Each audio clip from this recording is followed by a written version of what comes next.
জাপানের মানুষ বিশ্বাস করে ব্যস্ত থাকার মধ্যেই জীবনের প্রকৃত সুখ লুকিয়ে আছে। সো তাদের কাছে ভালো থাকার কনসেপ্টটাই হলো ব্যস্ততা।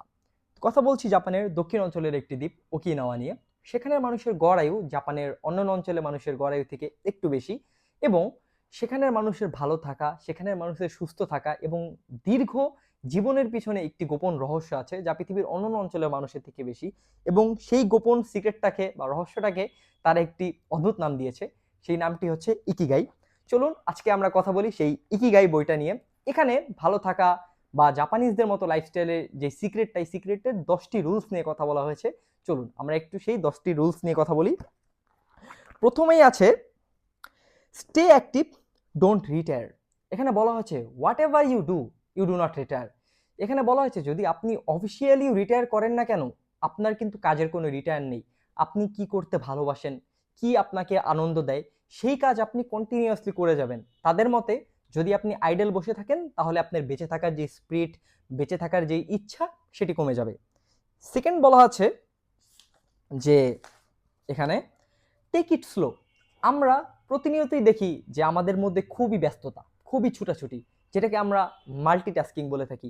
একটার পর একটা কাজ, একটার পর একটা কাজ আসতেছে, একটার পর একটা কাজ যাচ্ছে।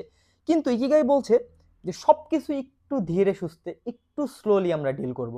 তাহলেই দেখবো যে আমরা কাজের মধ্যে একটা মিনিং খুঁজে পাবো যে কেন আমরা কাজটা করতেছি। 3 নম্বরে বলা আছে ডোন্ট ফিল ইউর স্টোমাক। এটা খুবই সুন্দর একটা জিনিস। আমাদের সামনে যখনই খাবার আসে আমাদের টেন্ডেন্সি থাকে যে আমরা পুরো পেট ভরে খাবো, বাট ইকিগাই বলছে না।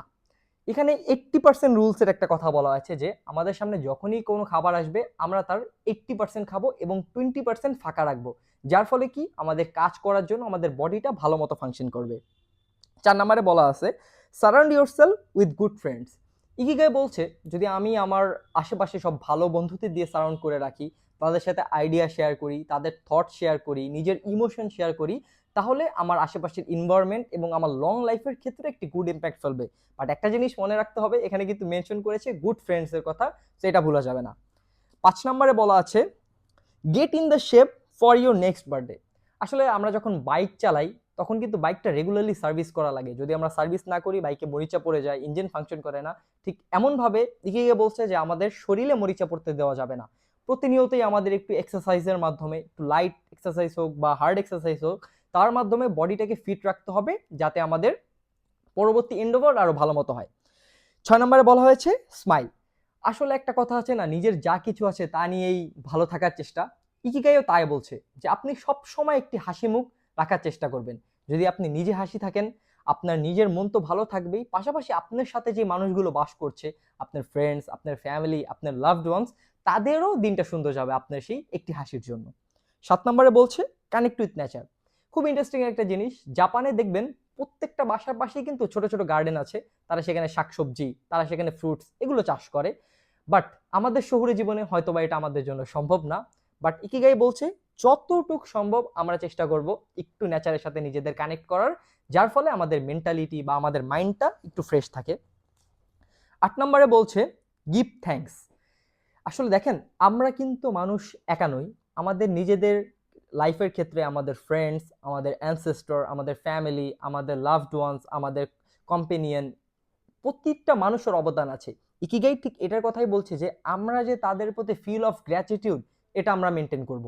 তাদেরকে আমরা প্রপার রেসপেক্ট করব। নিজেদের ছোটখাটো প্রতিটা এন্ডেভারের ক্ষেত্রেই আমরা চেষ্টা করব তাদের প্রতি কৃতজ্ঞ থাকার বা তাদেরকে ধন্যবাদ দেওয়ার যে তাদের জন্যই আজকে আমরা। 9 number rule live in the moment. আচ্ছা, এটা আমার খুবই পছন্দের একটি লাইন বা পছন্দের একটি রুল। এটা আপনাদের একটু আমি পড়ে শোনাই।